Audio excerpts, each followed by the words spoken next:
Hoot, hoot, hoot, hoot.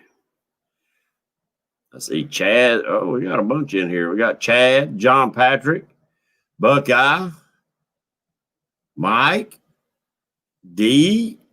Hello, everybody. Creole Catfishing. Appreciate everybody coming in tonight. Sorry about last Wednesday night. When you live out in the middle of the woods, your internet is always iffy anyway, and nice storms have a tendency to knock me out. So I do apologize for last week, guys. We got a ton of rain. We've been getting a ton of rain. But one good thing about it, I was walking around in the yard today. I found some chanterelle mushrooms. I've never eat any, and I had to look and make sure that they are what they are, because they are some lookalikes that are poisonous, not deadly poisonous, but make you wish you was dead. It's Catfish Headhunters, Mr. James Dockery. You see in the backdrop, got a little bit of a topo map up. And we're going to probably bring Mr. Lyle in a little bit to help me explain some of the things that what I'm looking at to go over as to why I chose this area on the map. But before that, let's start this off by saying God bless America, guys and gals. God bless each and every one of you and your families. We hold these truths to be self-evident that all men are created equal. They are endowed by their Creator with certain unalienable rights, and among these are life, liberty, and the pursuit of happiness. Appreciate y'all coming in. We got Ace, Avid, Kevin Baker, J.R. Warskow, Maurice is in the house. I hope Maurice is doing all right. I say Brandon's in the house. S. Smith, like that last name, my friend. Outdoor Addiction, which Outdoor Addiction can cover a lot of stuff. There's Joe Newman. I have a few new faces in tonight, guys. Team Keeping It Real Fishing. What's up, Mr. Richard? And to give you a call tomorrow. Mr. Finn Seeker, Terry Lane. Richard probably knows exactly where I'm at right here. We're going to be discussing a little bit of that tonight and a few other things. But guys, what I was talking about outdoors, get out there and enjoy it. The good Lord blesses with all kind of stuff. Palmetto's in the house. Yeah, I knew Richard knew where it was at. The good Lord blesses with all kind of stuff, whether it's fish, whether it's finding mushrooms, or whether it's deer hunting, squirrel hunting, rabbit, or whatever you choose to do. Kentucky Anglers, LA Bass, appreciate everybody coming in. So get out there, and you might even find some gold if you get you a gold pan. And I recommend everybody that goes outside to the rivers and the creeks, get you a gold pan. But I'm getting ready to bring Lyle in, and we're going to discuss a little bit about topo maps, about the apps that you can add to your phone to help you out if you don't buy a card to go in your depth finder. Let's add Mr. Lyle to it. Hey, guys. Hello, Mr. Stokes. How you doing tonight? I'm good. How are you doing? We doing pretty good. So I was just telling them outside, I was running around in the yard after I cut grass and didn't realize I had just cut up probably $100 worth of chanterelle mushrooms. I didn't know what they were. I know they look different than a regular old red or white mushroom. And I thought, maybe it's because there's one they called jack-o'-lanterns. And it's a bright orange one too, but it's poisonous. The only one that I'm familiar with is morels. Yeah, and I love some morels. But the jack-o'-lanterns, I didn't know it. I got to reading up on them, and the son of a guns will glow in the dark. You go out there and see them orange things, and you go out there at night, they will be putting off a luminescence to attract bugs to them. Really? They use bugs to help spread the spores, I guess, but the chanterelles grow kind of individual. They won't grow into big clumps. So Anyway, that's what I tell them. The good Lord will bless you if you just know what you're looking for. That's right. But to get down to the mapping, there's a couple different map apps out there. Navionics is probably one of the most widely used. I know some guys use the other one. I can't think of the other one's name. The other one I have is Lake Master. Lake Master, that's the name of it. Now, yeah, once guys say if you eat them, you might glow in the dark too. Yeah, your rear end might be glowing in the dark, and it will give you the distance areas that you'll paint the woods. I'll say that. Oh man! Now, what do you like the difference in the two apps or the two cards? The cards that I have, I love my Navionics because it covers the reason that I prefer the Navionics over top of the Lake Master is Navionics does a much better job on river systems. Lake Master will cover rivers, but they're not updated nearly as often, and they don't cover nearly as much on them as the Navionics. And Navionics, they if you enlarge that up, they'll have shots of where the buoys are supposed to be set. Now, they're not always set there because of flooding and different things, but around our area, especially on the Mississippi River, they go in about every year or at least every other year, and they'll move those back to where they're supposed to be. Wing dikes is another thing. They're really accurate on where they're at. Now, they do change with flooding as far as how far out they go and the tips of them are because high water and different things change that. But the river system is the big advantage on Navionics over Lake Master. Now, Lake Master does have a couple of things that they do as far as color shading next to the bank, shallow deeps, and different things that I feel is an advantage they have. If you could take the two of them and make one out of it, you'd really have something. Right. Yeah, I see where Richard was talking about that. It's usually the Lake Masters is a hummingbird. Well, I to be quite honest, I've used my Navionics in Hummingbird and Lake Master, or Hummingbird and Lowrance both. Now, with that being said, I haven't used the Lake Master in a Lowrance, but I'm pretty sure they'll work. It's going to depend on whether they're set up to do the little minis or the full-size cards. Oh, they are. It's like the one I got, the Lowrance I got from Jeff, which is an older version of HDI, whatever it is.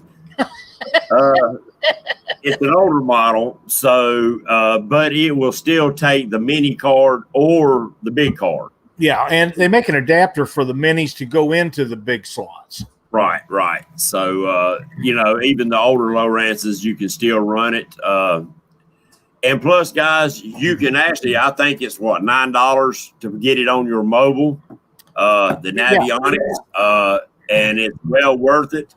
Simply because if something would happen to your depth finder or your mapping, you can always go to your phone because, like Lyle said, out there in rivers and stuff, you could really get yourself in a pickle if you don't have that mapping. Well, we've actually been in some pickles in night tournaments, and that's one of the reasons why a couple of years ago we decided, unless it was in a area that we was extremely familiar with, that we probably wouldn't be doing very many night tournaments, if any, unless we had a younger guy in the boat with us that could do things such as pull anchors and different things and wasn't worried about falling off the front and the dark and different things. We got up against a wing dike on the Missouri River in some hot current, and Luck never got off of it. And what had happened was our transducers had got turned up, and it was dark, real cloudy night. You couldn't see anything, and there we was, and we got up against that wing dike like never got out of it. Finally did, and just went to a spot we was familiar with that we knew that had been holding fish. We didn't catch any fish off of it that night, but it had been holding fish, and we spent the night there instead of driving around because we was in 6-8 mile an hour current, and I didn't want to crawl off the back end of that boat, push them transducers down, something fall, or me fall in the water, and Cindy not be able to get me out of there, and there would be floating down the river. So we just, at that point, we kind of decided that we wasn't going to do any more night tournaments. Like I say, I'm not saying we wouldn't. Right. We would if the right guy would go along with us. And I am deadly against 3 people in a boat on tournaments. I think they should be 2-man tournaments, 2-people tournaments to a boat. Right. But there is instances where a safety factor makes a big difference. But if you're talking about professionalism, a professional tournament would be 2-man teams. Right. Yeah, Wampus Cat said he uses his mostly on his phone, even though he does have a card for his depth finder. But I've noticed that a lot of people run a totally separate unit for just their mapping. That's exactly right. And that's really, to me, would be a safety thing, because even if your depth finder went out, you still have your mapping. Yes. But another safety, like Doc says, he always has at least 3 safety things going on.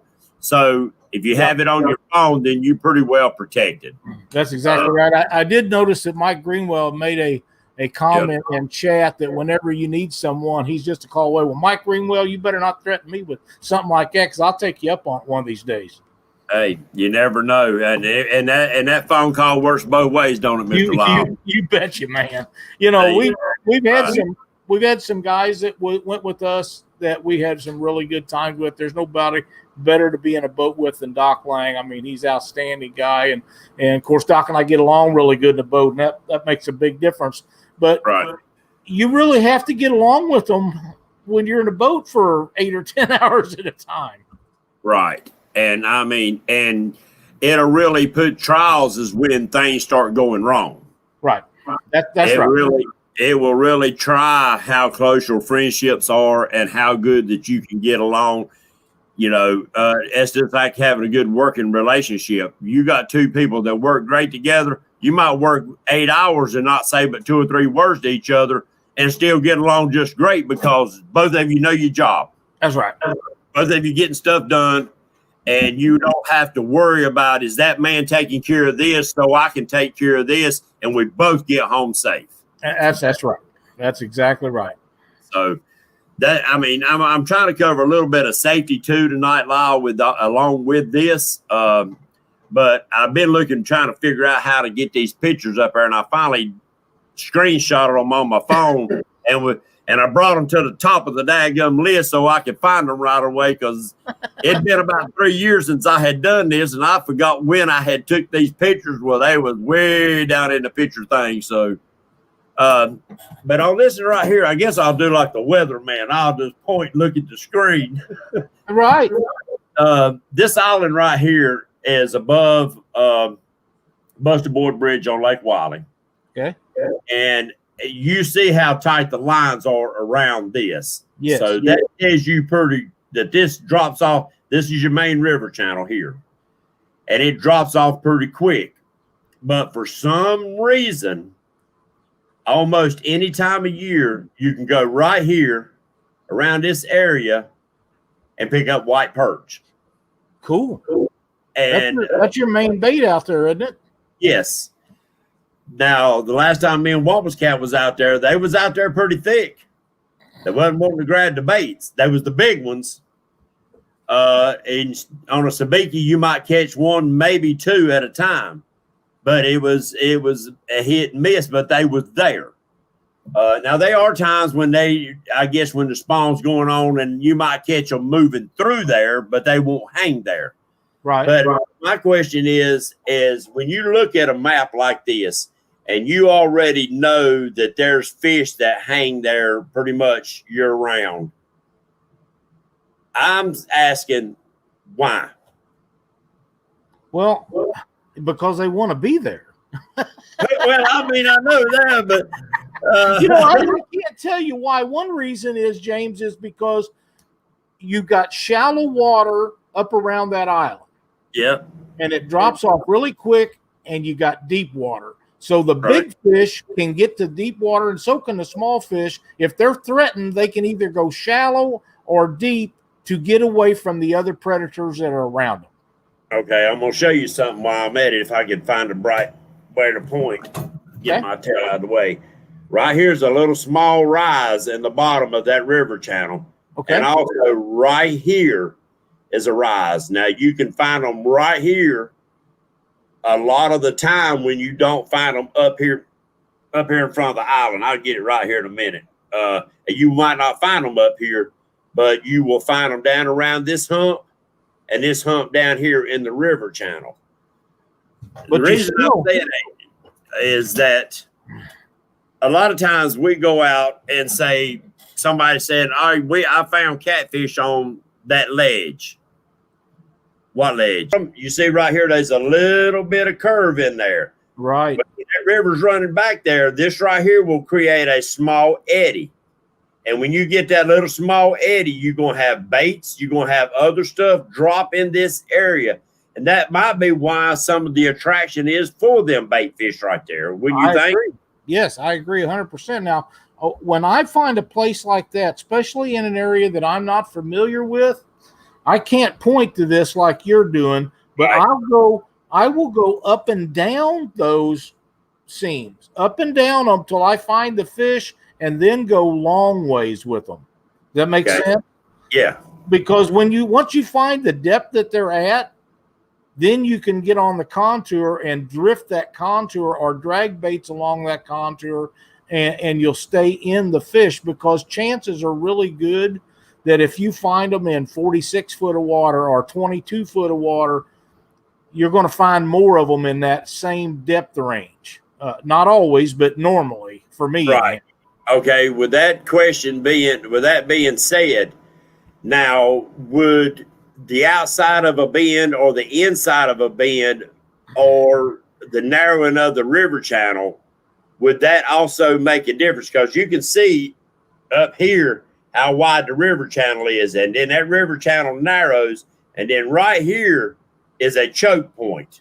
Yes. See how narrow right down here, that river channel gets real narrow through here, and then it widens out as it goes down through here. Yep. And all those things are good places to check. And the other thing that I like is a channel swing. Say the channel is on the right-hand side next to that island, and you go up there a little bit and it switches and goes to the other side of the channel. That's a channel swing, and they will run up and down that channel swing. A lot of times, if they're moving, that's a highway for them, and they'll go from one side to the other, especially if there's bends in the river. Right. And see, right up above here, right on up is a pretty good sized river, a bend. It's slow. The river goes back around. You're going upriver, goes back around to your left, it looks like I'm going to my right by the camera. Yeah. But it goes back around to your left. And once you get up there, there's a big sandbar over on the right, which that's where all the party boats go during the summertime. And then it's got a hard, sharp turn back around to your right. Right in front of that is a place they call Mills Creek. And right out in front of Mills Creek is where you will also find them perch, especially early in the morning. You get out there before daylight, you can catch them surfacing out there on the tread bend and stuff like that. Yeah. I mean, I would think that maybe that's because of that channel. It chokes down right there also, but you got a hard bend right there. That's the reason that sandbar formed to begin with. I'm sure it is. Yeah. It's that big eddy right there. And I know of some good catfish that's come off of that sandbar. Yeah. Sandbars are a good place to have them, especially if you have deep and shallow water on each side of them or around them close. And if there's any structure at all off the ends of that sandbar, you're going to be golden. Yeah. Yeah, I always want to take my big old dredge out there in the wintertime after everybody goes home and run that thing through a big wire basket, see how many rings and necklaces and chains I'd get. I probably could pay for me a new boat out there. Well, I wouldn't doubt it, because I don't know in your area how it is, but I remember when we was kids, we'd go to the sandbars on the Mississippi River, but hell, they change every year nearly. Yeah, But they, wherever there was one at, there's boats up there all summer long once they figure out where everybody's going to meet up. yep, they'll be out there partying by the hundreds out there, people swimming, kids playing, and it's been there for years. It's used to, you just seen all variety of boats. Now you see some of the upper end of boats. I would be scared to take some of them big old boats that they take up in there, simply because you're gonna bottom them out. But Yeah. that's on them. Let's see. That's what they want to do, and that just let them go. You daggum right. They're out of my way when I'm fishing that way, and I ain't got to worry about them. There you go. All right. I changed it up a little bit. Okay. All right. Now, see, this is you can see the different depths all the way through here. Uh-huh. But now here's your river channel. It's 55, which is no longer 55. It's sealed it in. Apparently, this thing reads the actual river bottom. Uh-huh. And this is a lot of stumps out here. I can't move it around. It won't allow me to do that. I don't have the paid version. Anyway, this is right at the mouth of the South Fork and the Catawba River. This is actually the South Fork River, or it's the river, but that comes into Lake Wiley. And this is the main river channel that comes right here. It's a lot of fish gets caught in here, and a lot of the perch show up right here. You'll see Dieter fish here a lot. You'll see me fish there, probably Richard, and quite a bit of others. Probably more like a community hole than anything. But I hate it won't let me show it. But on up here, there's a hole that drops pretty deep. Now, it would be on the inside of that river bend. Why it's there, I take it that it's a man-made dredged hole because it's out in front of some pretty big freaking houses. Sometimes you find good fish in there, sometimes you don't. My grandson's in here watching Aiden. Hey, Aiden. Right. Hey, But the reason I was pointing it out, the land is real close right here. There's a nice cove right here, and there's one on up. But the land is right. You see the yellow. Mm-hmm. See, I always look for places that you got a steep drop into the river channel with land real close. I don't know why that draws my attention to areas where the main river channel runs real close. Maybe you feel the same way on places like that. It's always been a draw for me. Even back when there wasn't a channel cats in that lake, I always look for places like that, mainly because you've always got laydowns and trees, old trees laying in that water, always got structure around that area. And in Lake Wiley, the old river channel has a lot of boulder structure in there too. Downside is there's some debris in this area right in here that you do not drag baits. You drag bait, fish. You will gonna lose everything you got on your freaking boat. But you can catch fish there. It's just like it's some steel or something down there.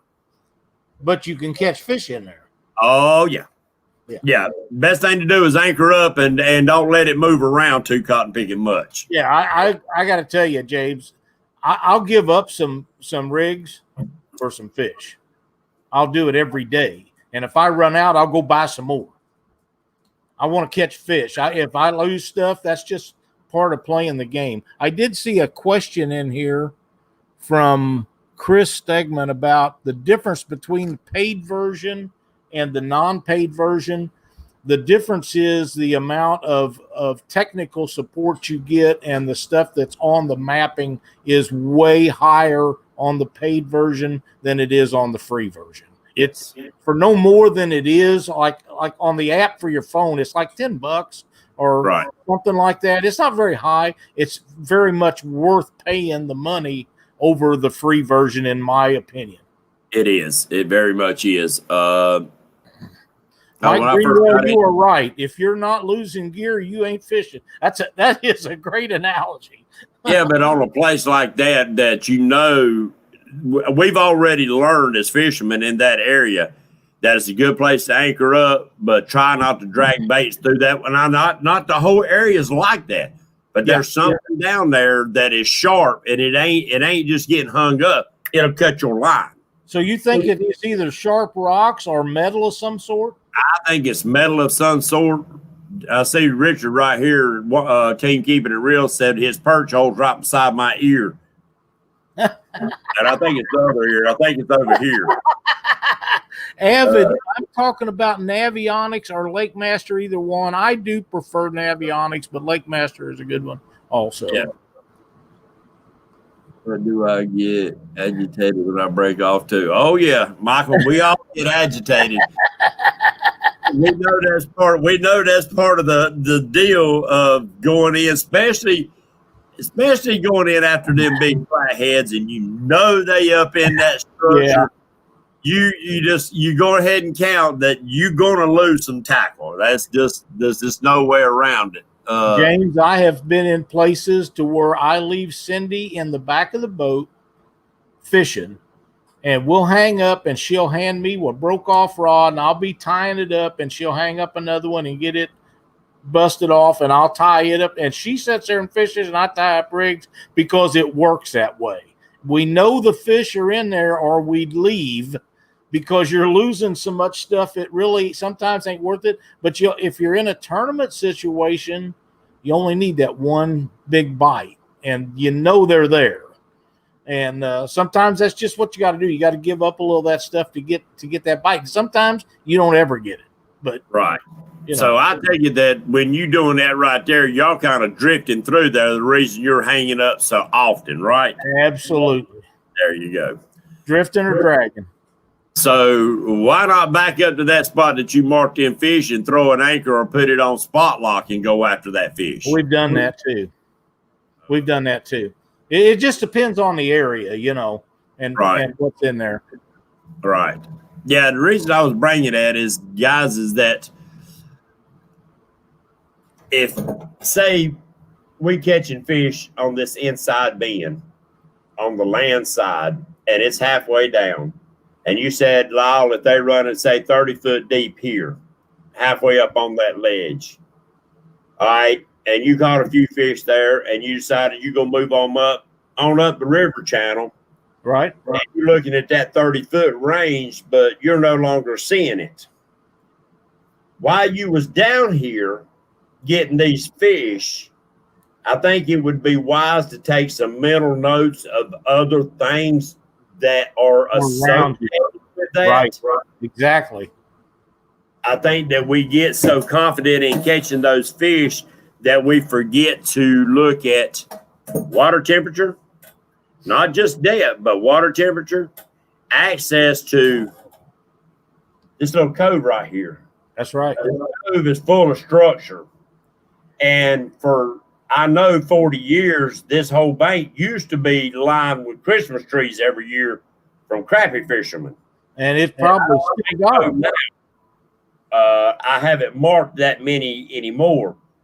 I know you'll get hung up right over here real big too, drifting through there. But this cove right here has a lot of structure in it, and you can always catch bait in there: brim, crappie, perch, and other, bait fish. Shad, you'll see a lot of treadfin running in there. So there's a lot of other stuff that goes on as to why a fish is using a certain area at a certain time of year. That's right. James, you know how I feel about bait fish. Yes. If there's bait fish, there's going to be something around chasing them before long. Yes. Now, I watched a couple videos, one of Dieter's videos, where he found tons and tons of bait fish, seen tons of big arches, and he couldn't get them to go. And I've heard this more than once. Jamie Kay, he's a bait man. He will never fish where he catches bait.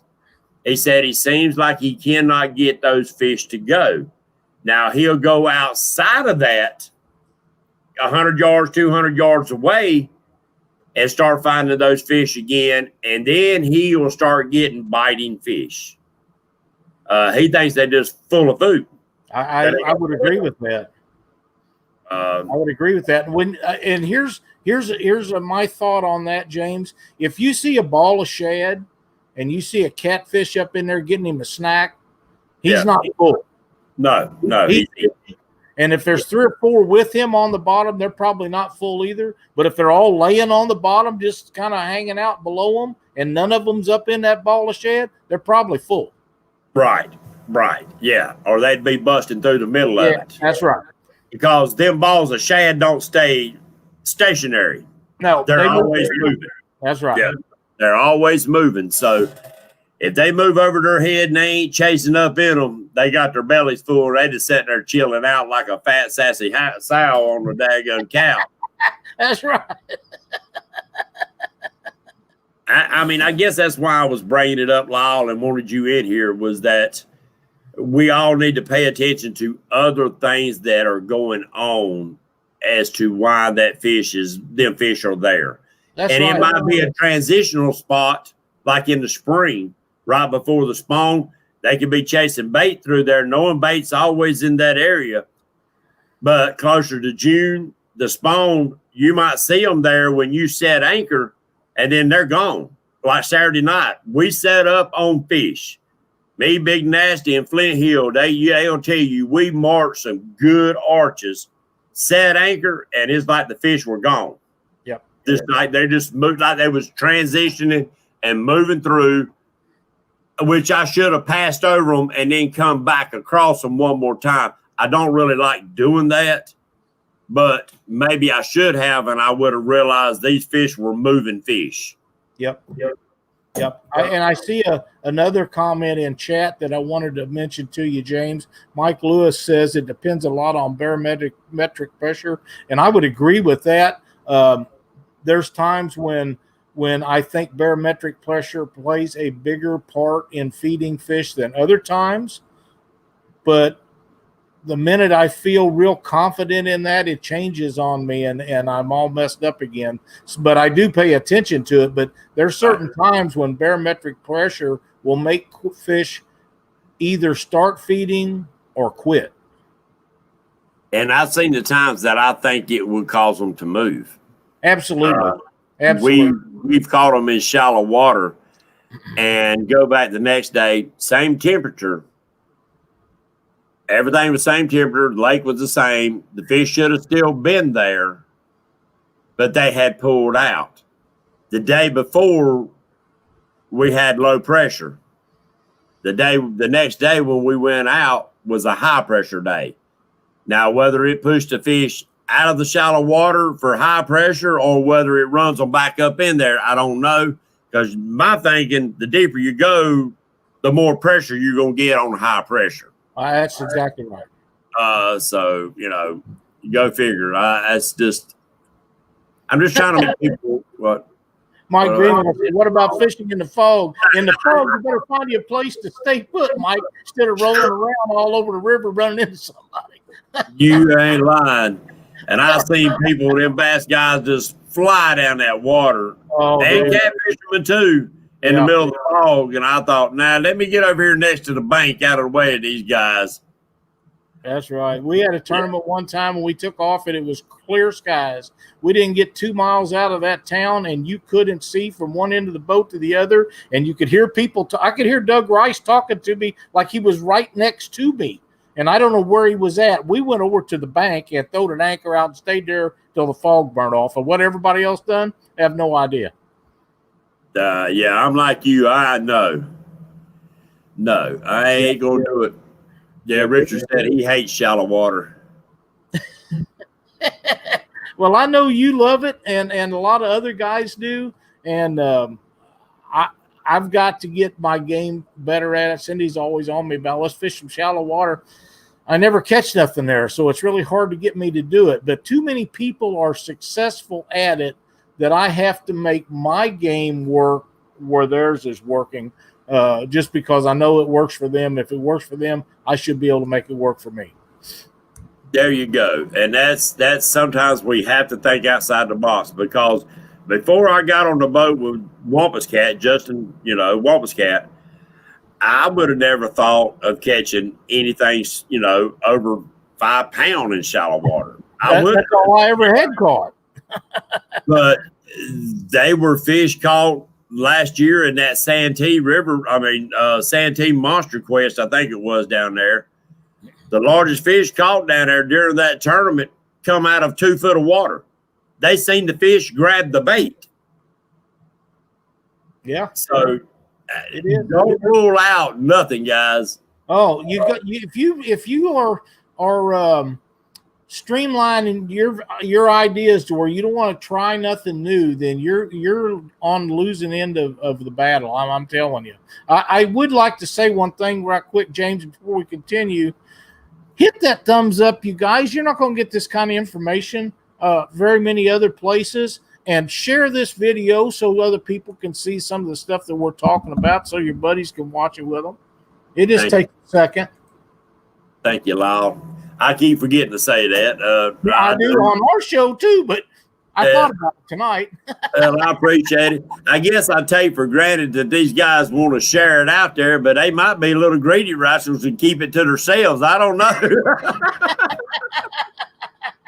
Well, you never know. Because it is some good information. Well, it is, and it's not that you or I are together. We know all of it, because there's a lot of guys that know this, but a lot of them won't share it with you.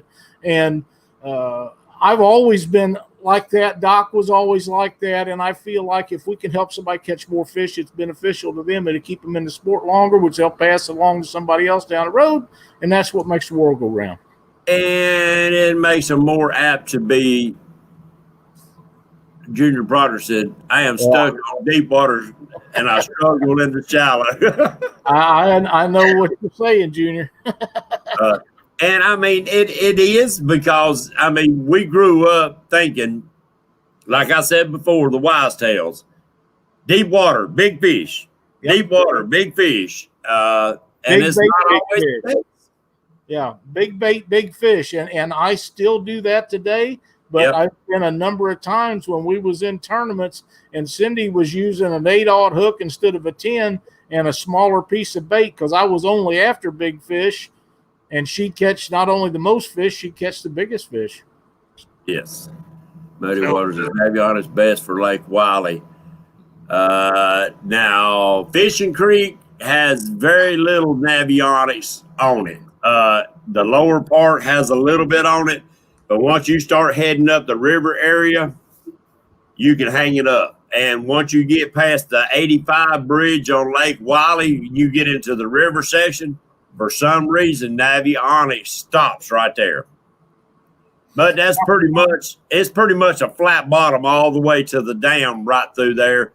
But there are some contours and stuff I would like to look at through Navionics that is just not there. Well, James, I will tell you that on the new model, like the Helix 12 that I had and the Solixes and stuff, they have that ability to make your own mapping. And I don't know the exact name of it right now, but you can share that on the Navionics website so other people can have it. You can keep it to yourself so you don't have to share it. But that's a wonderful tool. You can go in there to an area that maybe hasn't been mapped in 10 years, and you just make your lines up and down at your pass up, down, and go crossways down through there. And when you get done, you've remapped that area, whether it be for yourself or whether it be to share with other people. That's entirely up to you. But that information is updated, I want to say daily or weekly on the Navionics thing. Now, Greg Alala could tell you more about that than I do, because he deals with Navionics a lot. But that making your own mapping now, that's way cool. We might need to get him on one of the Catfish Weekly shows one night. Had him on here a while back, but I know Greg would be glad to do it again anytime we want to. I'm sure we can get him on there. Yeah, because that's like we get new people every week coming in here, and that's something that everybody can benefit from.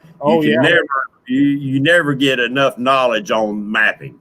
You know, we got a guest coming up that's not going to share no mapping secrets coming up here in a few weeks, but he's going to tell us some stuff everybody's going to want to know.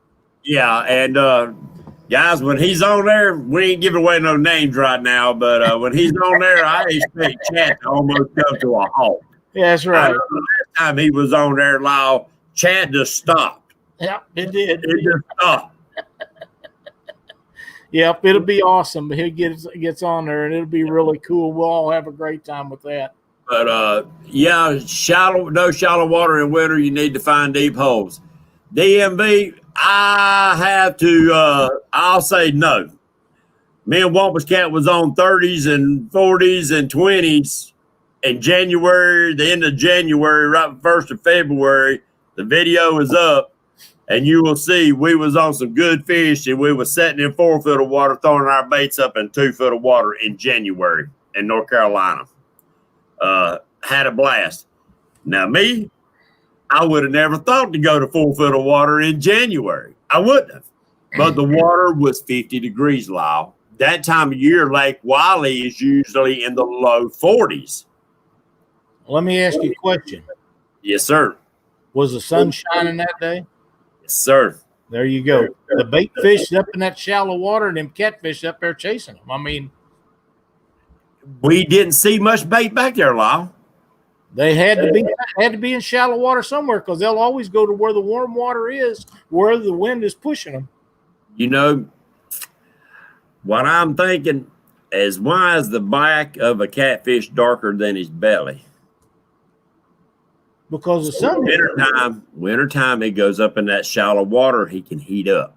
That's right. The sun. Whether they stay there or not, you know, that's like an old snake or an old turtle. He'll climb out of that cooler water just to heat up.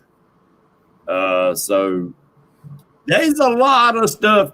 And guys, I'm going to narrow it down real quick for you. All animals think about three things. Eating, pooping, and reproduction. That's right. They don't have human emotions. Nope. They don't have what time of day it is. They don't give a crap what time it is. Eating, pooping, and reproduction. Yep. Not necessarily in that order. Not necessarily in that order either. So when you think, well, man, he might be thinking about going here. That fish don't think about going there for the reason you think so. If he's thinking about going there, he's thinking about reproduction. Well, shelter. I'll say 4 things, shelter. But I had to throw pooping in there. Pooping, that's just everybody does that. But eating, reproduction, and shelter was probably the 3 I really meant to say, guys. You know, times a day when they want to lay down, big catfish, now they might just lay down anywhere simply because they have no predators. Right. But at the same time, I believe that instinct is looking for shelter is instilled in them from little fish. So they probably, like a big flathead. I'm going to say 50-plus pound flathead, Lyle, or a big flathead to your waters. It might not be 50 pounds. Right. He's going to find a home. And he's going to find a home that there's food close by and all of that other things, to me. Reason being, the least amount of energy he has to expend to get food, the longer he lives, the bigger he gets. And they become more dominant than they already are. I mean, it's just the way it is. But do you think a bluefish is a lot different since they are more of a river fish? They're more apt to move long distances than flatheads are? Oh, yeah. From the studies that Missouri Department of Conservation has done, the average movement on the average flathead is around a mile, one way or the other from where it was born. Now, they'll go further than that, but they normally stay around a mile or so. Blue cats, they go just hundreds of miles. My favorite story is the one that was tagged above between Chillicothe, Missouri, and Kansas City.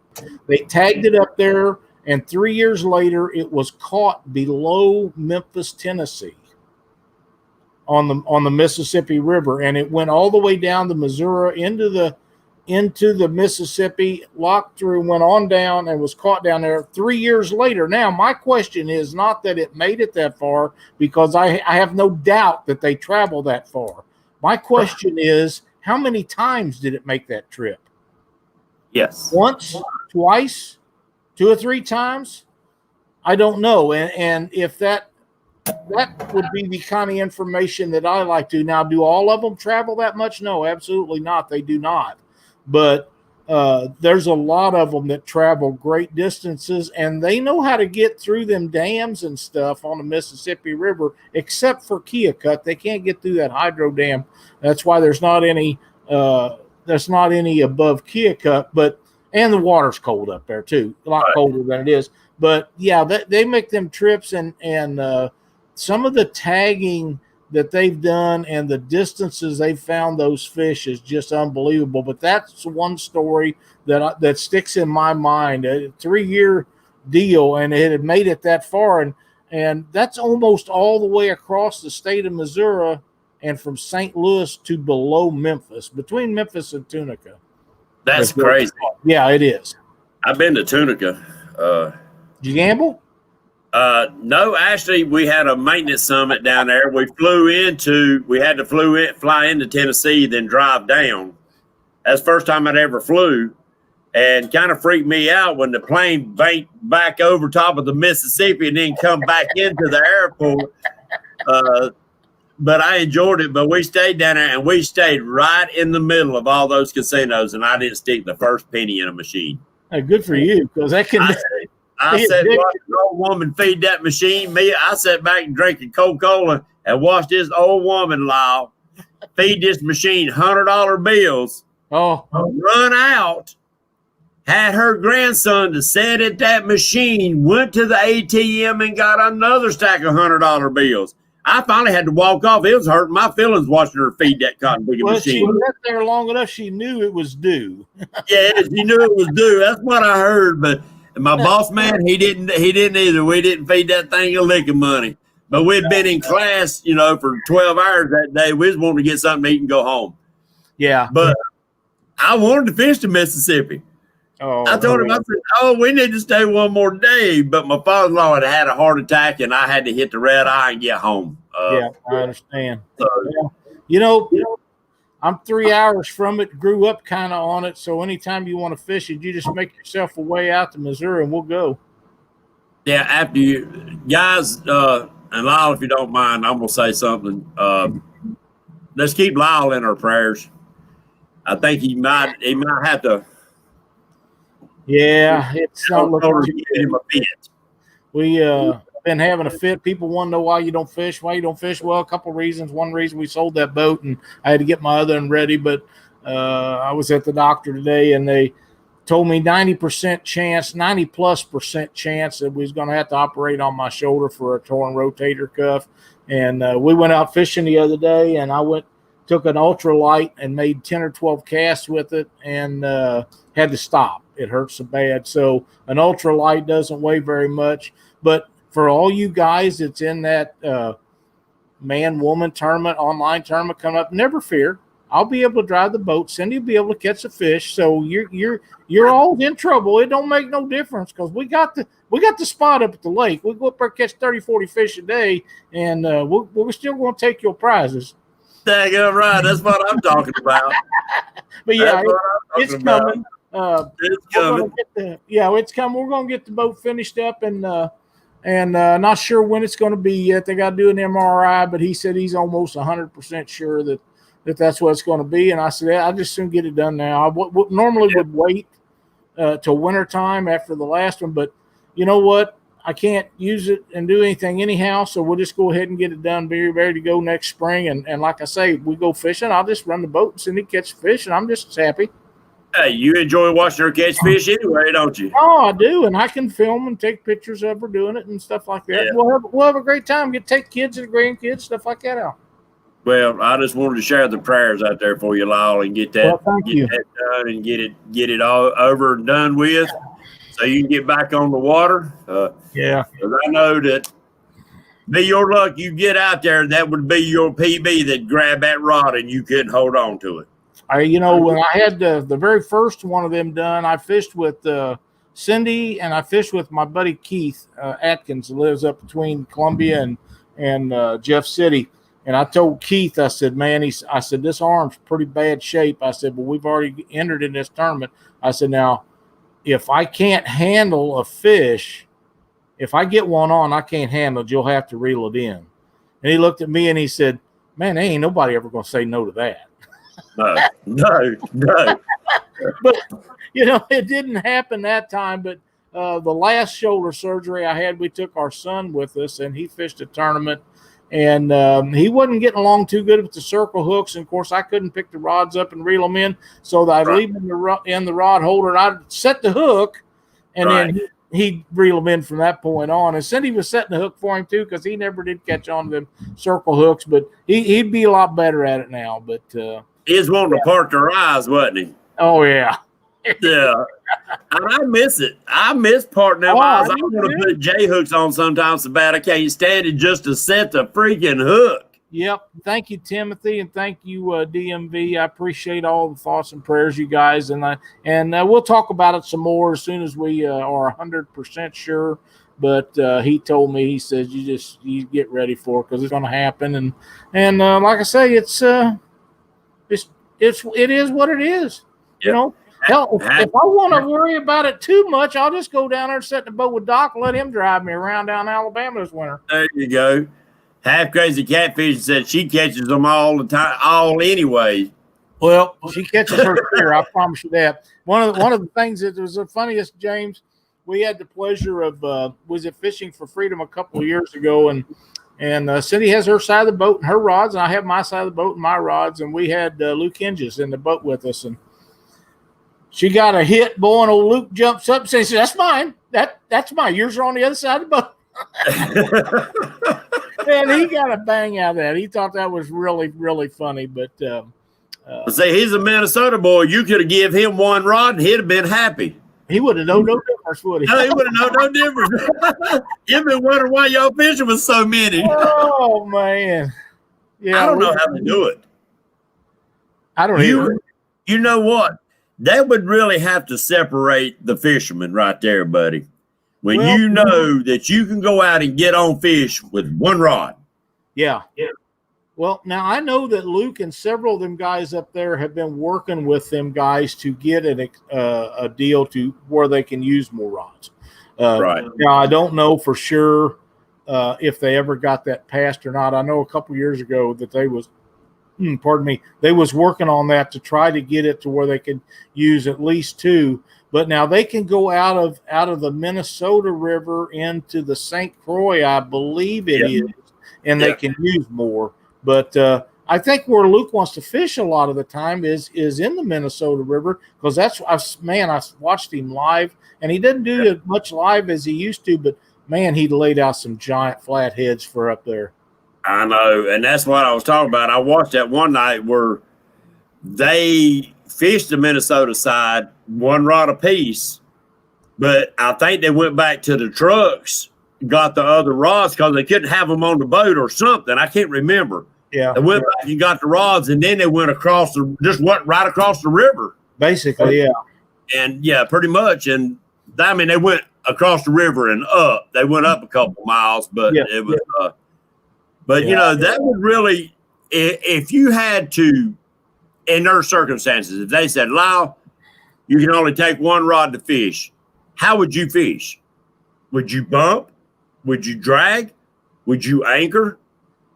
What would you focus on the way to fish? It would depend on all the conditions and the type of water you're fishing. You can't bump in lakes. So if you're in a lake, you'd either have to be dragging or anchored. To tell you the truth, James, and it would depend on up there. They only have channel cat and flatheads. Right. So in that case, I would probably be anchored. But if he's down here where we have blues, I would probably either be anchored or I would be anchored and bouncing bait behind the boat. Now, see, I'm one of them, and I talked to you about it before, and I guess I'll go ahead and let the cat out of the bag. Is I've been wanting to try some jig pitching for cats. Not necessarily a jig, but that style of type of fishing. I think if that was the case, that would be where I would, I would leave the daggum catfish boat at home and jump on a bass boat where I could stand up on that front deck and work that trolling motor in and around boat houses, in and around bridge pilings and stuff like that, pitching big jigs or heavy weight pegged right against your hook with big baits. Right. Against pylons, because I've got this feeling, and I might be wrong. I'm starting to map old boat houses. I ain't talking about boat houses 20 years old. I'm talking about boat houses that's been on that lake since the lake was formed, just about. You see them? They got that old aluminum tin all the way around them. They about to fall in. Myself, I think that's one area that Mr. Flathead or a big old lazy blue that's done about lived his time out has found a home. That's if he's got water depth and everything he needs to sustain him. That's exactly right. I do. Chris Stegman had left. Will you get it back to 100% after the rotator cuff work? Yeah, I did the last time. I've already had the other one worked on a couple times. I had they tried to repair it and couldn't do it. They wanted to put cadaver parts in it. And I wouldn't let them do that. Being a diabetic, I was afraid of catching something. I know they cleaned that stuff up. It was just something in my mind. But they done a partial replacement on it the last time, and it's better now than it ever was. Still don't have the mobility that you have. You're never 100%, but it's a lot better, and I'm happy with it. So if I can get that one to work, the right one to work like the left one does, I'll be happy. Yeah. My other grandson's in there, Chase. His brother was in there. Chase might have been in there, and I just didn't say him. Hey, Chase. He's the one, Lyle, that carried on the firefighting side of the family. My father was one of the founding fathers of South Gastonia Volunteer Fire Department, and I fought fire for many years. My brother fought fire for him. My brother's still fighting fire, and Chase decided to take it up, and now he's volunteering, and he's got Junior Firefighter of the Year 2 years running. So that's awesome. Welcome to the stream, Chase, and thank you for doing what you do. Yeah, he's really makes me proud of the boys. Heck yeah, man! That firefighting and nurses and police officers, they're just paramedics. We got quite a few paramedics in here. That's right. They're all top notch in my book. That's a trip. I didn't realize how many women that are in catfishing are in the medical field. A lot of them are. Lots and lots of them are, and proud of every one of them. You daggone right. It just, my hat's off to them, especially right now, what they're going through and having to deal with, and the added paperwork that they've got to do. Oh, yeah. I can only imagine what that's turned out to be in the last 4, 5, 6 months with this COVID stuff, because they had plenty to do before. Now they got that much more. So, yeah, I can imagine how that is. But, yeah, there's a lot of nurses, aides, several of them that's in our circles in the fishing community that do hospital-type work. And like you say, there's a lot of paramedics in our group, and there's a few police officers, and we're just so proud of all of them. Yeah, really are. I mean, if you think about it, though, my hats is off to the paramedics, because they see them first. And the worst. They see them at the worst that human beings can do to each other. The policemen and fire and EMS, they are a unique breed. That's exactly right. Ohio Cat Chaser says it's weird seeing you on that side of the screen. It's weird being over here, but it's very enjoyable. To be quite honest with you, I've done several of these interviews in the last 4 or 5 months with guys and asked me to do shows with them. and I enjoy this as much as I do the other, especially if there's quality questions. If they ask me questions about something I can answer, Yeah. if it's something I know something about, I'm very comfortable with that. Now, if I don't, I'll tell you I don't. And if we need to go find a Doc Lang or the Steve Douglas or somebody to get the information, if I'm not up to speed with whatever the context is, then I'll tell you I'm not, and we'll find the answer for you somehow, one way or the other, won't we, James? That's exactly what I was getting ready to say. If we don't know, which I don't know a lot, guys, but I pay attention. As a lot of guys, Avid and all them guys, I want y'all to know that you might not see me in chat on y'all shows. If I say hello, you might think I'm gone.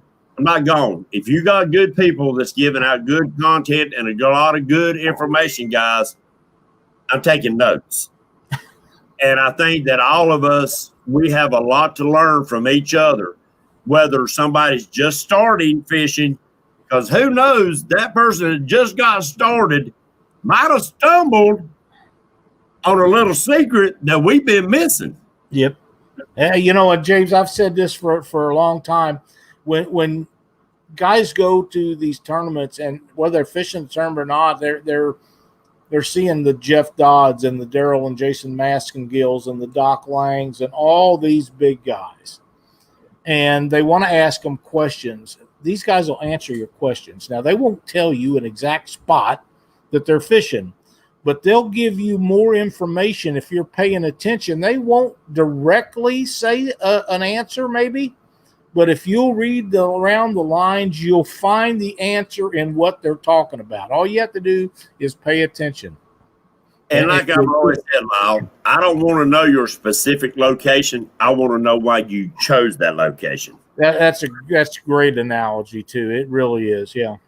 Because I mean, because you told me they in this hole today, the way my luck runs, I'm gonna run 4 miles up that freaking river to an empty hole.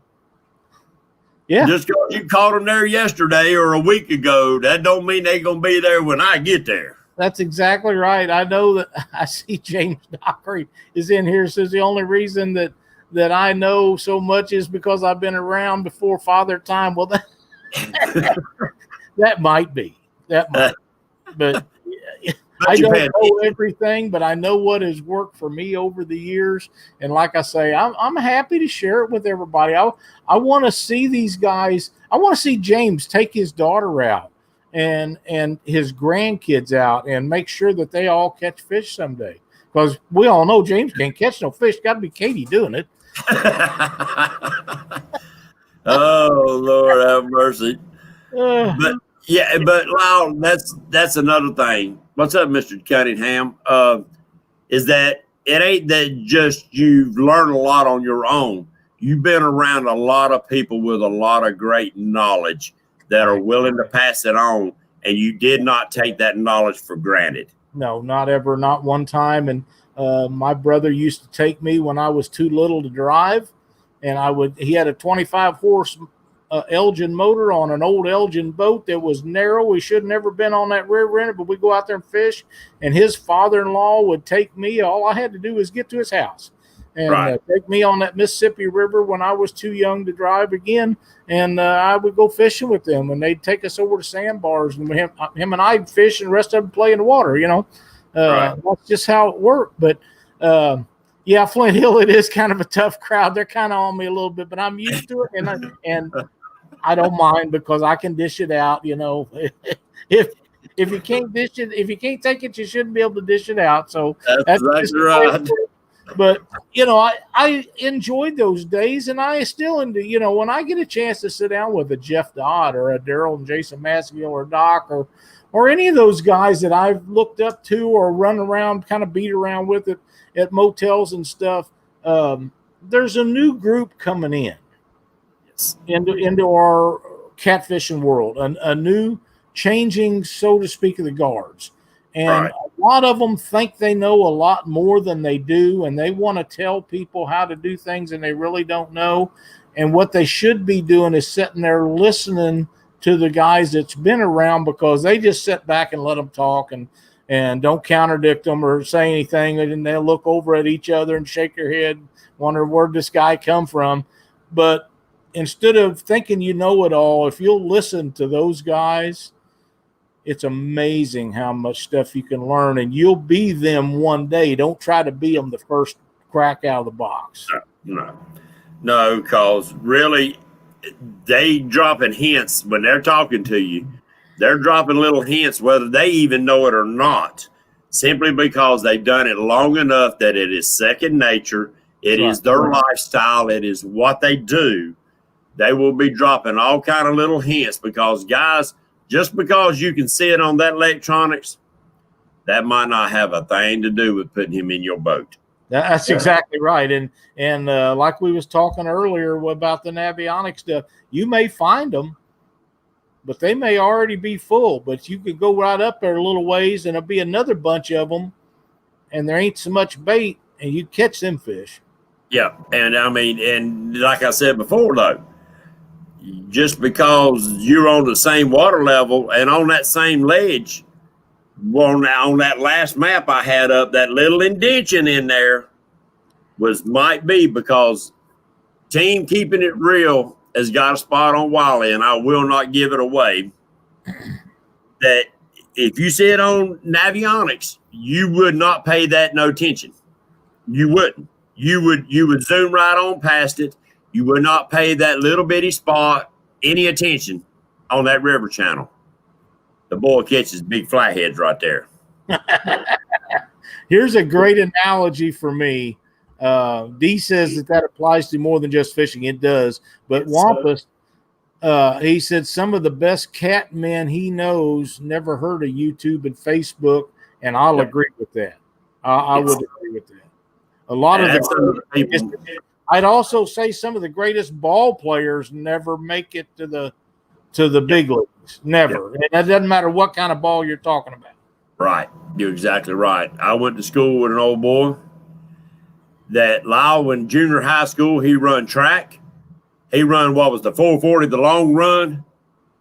That one trip around our track. Whatever it was, he would be on one side of the track and the crowd would be on the other side. And that's the way it would stay. Yeah. Basketball, the same way. Football, the same way. And when the line busted, he'd get a hold of the ball. He would jump over the whole freaking line and be gone. But he never went anywhere. He got into drugs. Yeah, see. He was one of those gifted people that he never took advantage of what the good Lord gave him. Yep. So if somebody would have been able to steer that boy, his whole life could have been changed. He could have been setting up millions of dollars in pro ball. But the same way analogy works here with catfishing. There's a lot of great knowledge. That's why I like getting you on here, Lyle. You carry a lot of great knowledge. You absorbed a lot of great knowledge from other great catfishermen, other great men and women that's out there in that sport. And if we can pass it along to y'all guys and gals, that's what we're here to do. So I want to applaud everybody for coming in and showing us support. I want to thank each and every one of you for your support. But sometimes I want to see chat stop, guys. I want to know that y'all paying attention. I want to know, I mean, you can get mad at me, and I'm sorry if you do. I really do want you to learn. We all got something to learn, even if it's from the guy that just started catfishing yesterday. We've all got stuff to learn. If we quit learning, we might as well find another sport or another hobby to do.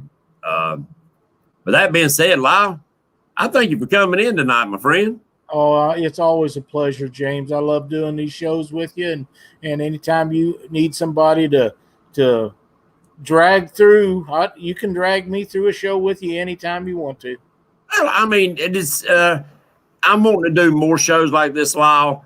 I think I want to reserve a lot of the guest part of it for Catfish Weekly, because you, like we've been talking about. But this one, I want to be able to bring some knowledge in on mapping, on some of the other things that I know you've got a knowledge base of. Maybe one night I can bring Doc in just to do that, even though he might have to drive 50 miles to get a little bit better daggum internet on us. And plus, like Richard, I want to get Richard in here. He's great on Hummingbird, what he looks for on preparing for tournaments. You know, I don't discuss a lot of tournaments on here, but I think that we all have a lot to learn from tournament fishermen. Yep. You know, like I say, I think that's great. I love the shows that you've been doing with people and just snatching them out of chatting and having different. I think those are great shows also. But if you can get somebody, and I was glad that you asked me about something I knew a little bit about, and I hope I made a difference for some of the people watching the show tonight. But I think Wampus would be a really good one to have. And Doc's a good one if you ever need a guy to tell you about Lowrances.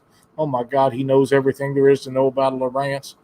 He knows a lot about birds, too, but he really, really knows them Lowrances. And that's the guy I need to talk to because I left it on whatever setting Jeff Manning left it on, that's what it's still on.